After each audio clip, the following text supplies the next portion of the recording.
that straight down. It tripped exactly correctly. Now I was looking down here. This time I'm going to look at the spark.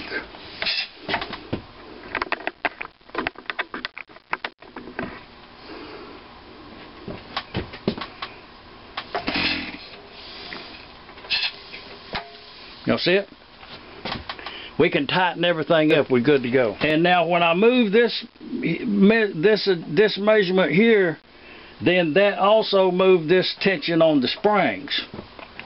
And so you go through the thing, you go through that sequence again. Every time you do something, you go through the sequence. It tripped. Do it again and observe the spark. And it sparked. We got that. That worked really good. And I'm going to go down here and look at the gap where the armature pulled away.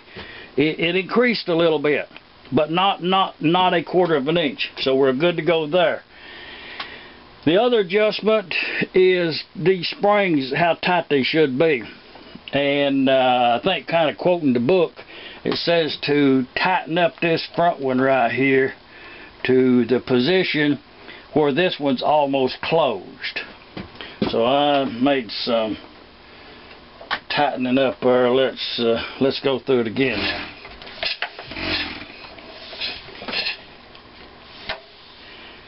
Looks good. Yeah. That's all they are to adjusting, setting the timing on the Type M. And now once we got all of this done, when you start the engine, you would move this up into the start position. You crank the engine, and after the engine starts, then you move this down to the run position. To answer a comment question, one of the questions left in the comments was, why does this pin right here on that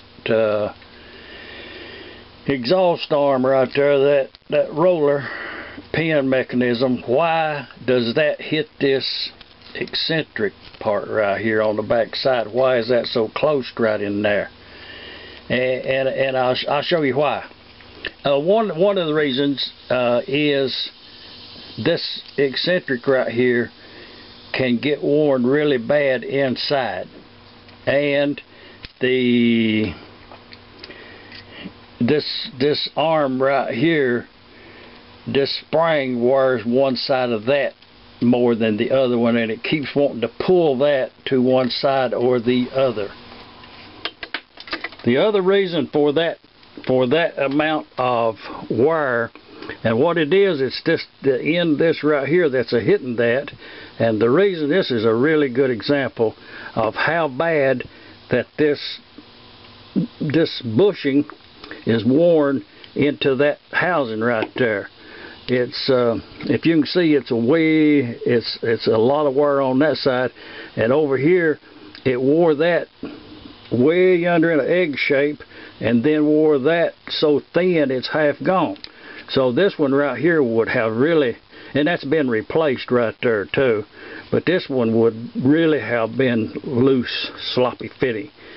Most of the time it will be that this bushing right here is worn. Sometimes it'll even be that someone has put a washer on this side over here that's too thick and moved this too far this away. Some play in this whole mechanism. This is really worn out, but is an extreme example. Most of the time it's this worn that causes that.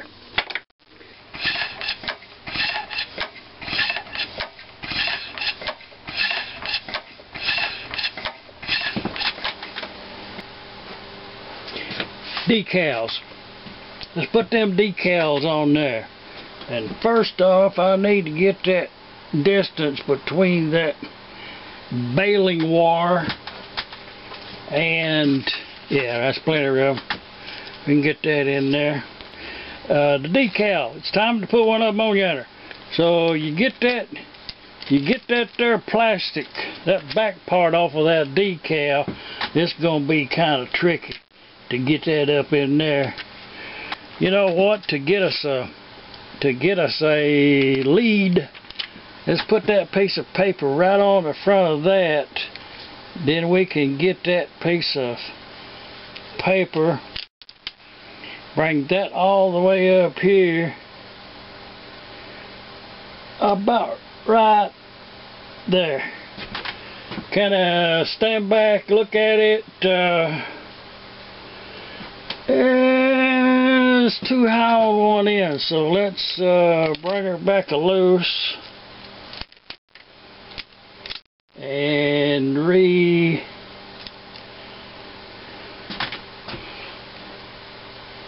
okay, that's good to go right there. Let's just go ahead and put her on there.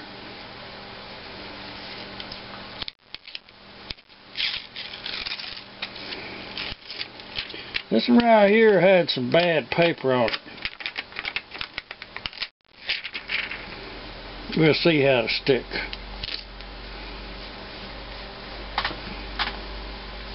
Good to go. It's a McCormick-Deering. Straight. Let's remove that right there, let that go down. Let's get that other side.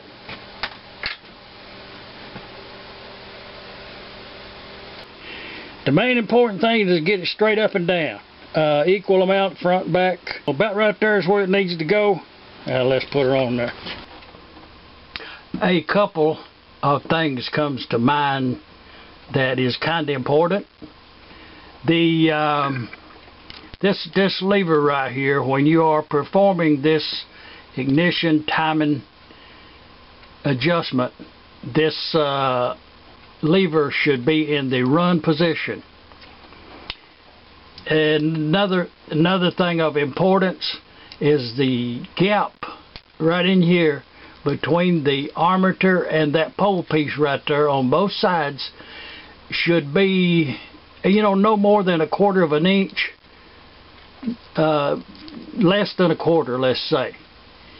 And that can be adjusted with this screw trip rod and this eccentric strap right here. You can adjust that, loosen up this locking nut, and then you can adjust that in and out, and that moves this right here in or out and comes up and down, and that will regulate how much opening you have right here. So there is adjustment for that. And also this nut on the end of that screw rod, it adjusts the tension on the springs. And these two washers right here, they are a thick washer. That's just not a common off-the-shelf item. They were thick washers, and occasionally you have springs that are worn or weak, different, or this part right here, and that's supposed to be round and on the corner right there. That's not flat. And with that gets wore out, you can add a washer or two there to take up that adjustment. Another thing, a tip that I can show you here with the flywheel off is on this plate right here. There's a mark right in there, a chisel mark right in there and right in there. And when everything is adjusted right, the gear inside the crank gear and the cam gear in there, when they are meshed correctly with the 3 marks that you have to deal with inside the crankcase. And if you've got an engine that you bought somewhere or another that somebody has been working on, and they've had the engine apart, put it back together, and possibly they did not know what they was doing, then once you get the timing marks on the crankcase down there, once you get those lined up, then you can verify that those 2 gears inside the engine is correct by aligning this mark and this mark with a straight edge like this right here. You put down there at the bottom and that one right up there at the top, and then it's supposed to line up with this side of that oil trough on the magneto. So if you position right there, and right up there, and that confirms that this one is in time inside the engine. That's the way that works. And do not be neglect on cotter keys. Replace all cotter keys. This, as you can see here, this is just bare metal right here, and this right here, this part all down in here has the bowl linseed oil on it. And this is just on here for testing, and so it will be taken off, and the mag that I put on here, I'll put bowl linseed oil on this right here to protect the metal. Now let's get on to something else now.